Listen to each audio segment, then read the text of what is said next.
প্রিয় শিক্ষার্থীবৃন্দ, আসসালামু আলাইকুম। আশা করছি তোমরা ভালো আছো এবং সুস্থ আছো। পাঠ পরিস্থিতি শ্রেণী ষষ্ঠ, বিষয় ইতিহাস ও সামাজিক বিজ্ঞান।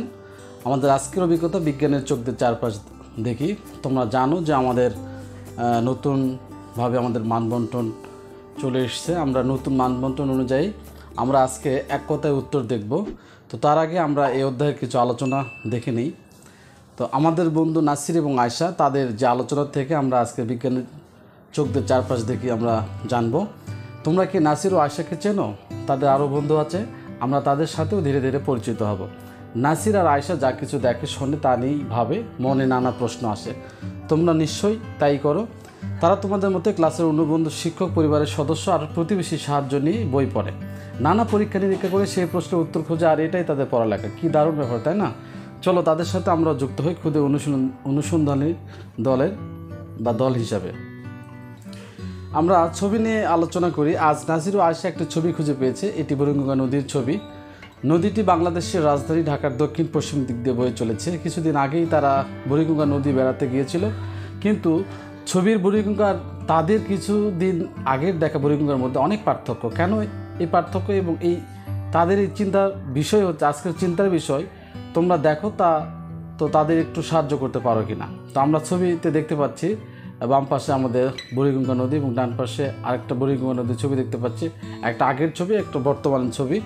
তো এখান থেকে আমাদের অনেক প্রশ্ন হতে পারে, যেমন ছবি দুটিতে কী কী আছে বা কোনো পার্থক্য আছে কি না, কোন ছবিটি তুলনামূলকভাবে আগে বা কোনটি সাম্প্রতিক। তোমাদের কি মনে হয় কেন এই পার্থক্য? তো প্রিয় শিক্ষার্থীবৃন্দু, এভাবে আমরা পুরো বই আমরা রিডিং করব এবং এখান থেকে জানবো। তো আজকে যেহেতু আমাদের নতুন মানবন্টন চলে এসছে, আমরা এই মানবন্টন অনুযায়ী পরীক্ষা আগামীতে তোমাদের বার্ষিক পরীক্ষা হবে নভেম্বরে। তো সেক্ষেত্রে আমরা মানবন্টন অনুযায়ী আজকে আমরা ছোট প্রশ্ন দেখব, অর্থাৎ প্রতিটি প্রশ্নের মান থাকবে 1। তো তোমরা আলোচনা করে নিবে, পড়ে নিবে, পড়ার পাশাপাশি এগুলো তোমরা ডিটেলস জানতে পারবে। তো আমরা ছোট প্রশ্ন দেখে নিই। একটা প্রশ্ন দেখো, কোনো একটি বিষয় সম্পর্কে সুনিয়ন্ত্রিত চিন্তা, অভিজ্ঞতা ও গবেষণার মাধ্যমে অর্জিত জ্ঞানকে কী বলা হয়? বিজ্ঞান বলা হয়। বিজ্ঞানের তথ্যকে কীভাবে যাচাই বাছাই করা যায়? যুক্তিতর্ক বা পর্যবেক্ষণ এবং পরীক্ষা নিরীক্ষা দিয়ে বিজ্ঞানের তথ্যকে যাচাই বাছাই করা যায়। মানব ইতিহাসের বড় বড় আবিষ্কারগুলো ঘটেছে কীভাবে? নানা রকম প্রশ্ন খুঁজতে গিয়ে। আমরা চারপাশে নানা প্রশ্নের উত্তর কীভাবে পাই? বৈজ্ঞানিক অনুসন্ধানের মাধ্যমে। যে কোনো বিষয় নিয়ে বৈজ্ঞানিক পদ্ধতিতে গবেষণা বা অনুসন্ধান করতে হলে সর্বপ্রথম ধাপ কী হতে পারে? অনুসন্ধানের বিষয়বস্তু নির্বাচন করা। অনুসন্ধান কাজে উত্তরদাতার কাছ থেকে তথ্য সংগ্রহের শুরুতেই কি করতে হয়? উত্তরদাতার অনুমতি নিতে হয়। আর অনুসন্ধানের কাজের প্রশ্নের উত্তরদাতার কাছ থেকে অনুমতি নেওয়ার সময় তাকে কয়টি বিষয় জানাতে হবে? 6টি বিষয় জানাতে হবে। অনুসন্ধানের মাধ্যমে প্রাপ্ত উত্তরটি কিভাবে আমরা গ্রহণ করতে হয়? যাচাই বাছাই, বিশ্লেষণ বা পরীক্ষা নিরীক্ষা করে এটি গ্রহণ করতে হয়। 9 নম্বর, বিজ্ঞান যা বলে তার পক্ষে কি করতে হয়? যথেষ্ট তথ্য, প্রমাণ ও যুক্তি দেখাতে হয়। কোনো কিছু খোঁজা বা কোনো প্রশ্নের উত্তর খোঁজার প্রক্রিয়াকে কী বলা হয়? অনুসন্ধান বলা হয়। সত্য অনুসন্ধানের বা কোনো প্রশ্নের উত্তর খোঁজার জন্য বৈজ্ঞানিক পদ্ধতিতে অগ্রসর হওয়াকে কী বলা হয়? গবেষণা। গবেষণা প্রক্রিয়ায় যারা ধাপে ধাপে নিয়ম মেনে প্রশ্নের উত্তর খুঁজে বের করেন তাদেরকে কী বলে? গবেষক বলা হয়। অনুসন্ধান বা গবেষণা কীভাবে করতে হয়? বৈজ্ঞানিক পদ্ধতির ধাপগুলো ব্যবহার করে। বৈজ্ঞানিক পদ্ধতি প্রয়োগের মাধ্যমে প্রশ্নসমূহের উত্তর অনুসন্ধান কিসের লক্ষ্য? এটা গবেষণার লক্ষ্য। কোনো বিষয়ে জানার জন্য নিয়ম মেনে বা ধাপে ধাপে অনুসন্ধানের প্রক্রিয়াকে কী বলা হয়? বৈজ্ঞানিক পদ্ধতি বলা হয়।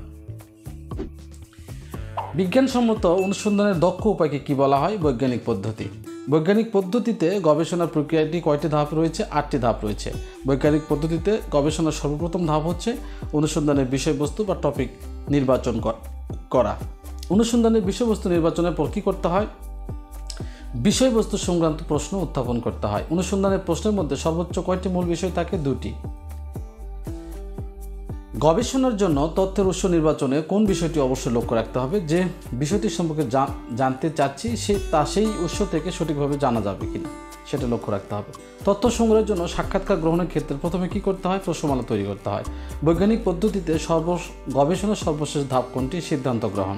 অনুসন্ধান প্রক্রিয়ায় প্রাপ্ত তথ্যগুলো বিশ্লেষণের ফলে কী হয়? প্রাসঙ্গিক সিদ্ধান্তে আসা যায়। একটি সামাজিক সমস্যার উপর বৈজ্ঞানিক পদ্ধতির ধাপগুলো অনুসরণ করে গবেষণা পরিচালনা করলে সর্বশেষ ধাপে কী করতে হয়? সিদ্ধান্ত গ্রহণ করতে হয়। তো প্রিয় শিক্ষার্থীবৃন্দ, এই ছিল আমাদের আজকের আলোচনা। আমরা 1 নম্বরের জন্য আলোচনা করেছি। পরবর্তী ক্লাসে আমরা 2 নম্বর অর্থাৎ 2 নম্বরের সংক্ষিপ্ত প্রশ্ন নিয়ে আলোচনা করব। সেখানে প্রতিটি প্রশ্নের মান থাকবে 2। এই 2 নম্বর প্রশ্ন নিয়ে আলোচনা করব। তো এই প্রত্যাশায় সবাই ভালো থাকবে, সুস্থ থাকবে। আসসালামু আলাইকুম।